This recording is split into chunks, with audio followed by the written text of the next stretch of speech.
Welcome to an episode of Barman Saturdays, and this week I also decided to take a look at Ride, a 1998 urban comedy that just overflows with 90s culture.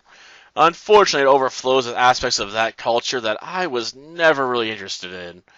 As such, the jokes in this film about that culture tend to just fly over my head. Like, they're meant to be funny, obviously, but since I don't have any understanding of what they're referencing or referring to, or trying to make a poke fun at, it doesn't really come across as all that funny to me. And to make matters worse, the scenes that stand out the most to me in this movie are probably the worst aspects of this film. Basically, we have this one female character that's in a really toxic relationship, and we have to listen to, one of the male characters tell her, that she deserves to be treated like shit if she's willing to, stick around with him. Like, if you're not willing to break up with him and you know he's going to treat you like crap, then you deserve to be treated like a piece of shit. A message that hasn't aged very well at all.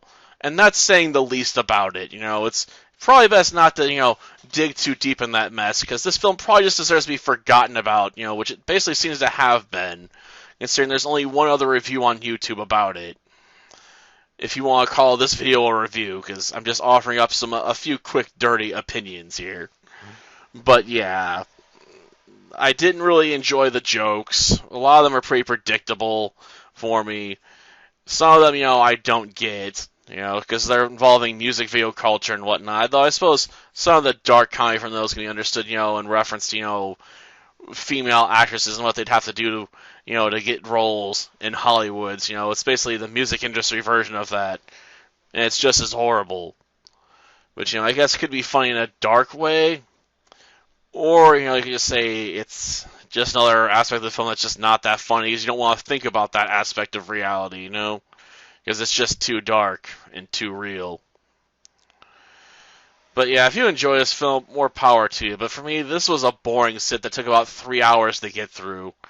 And this film is only like 84 minutes long. So it took me double the length of the film to get through it, because I'd be taking that many pauses and lengthy pauses, just trying to summon up the willpower to get through it, to the very end.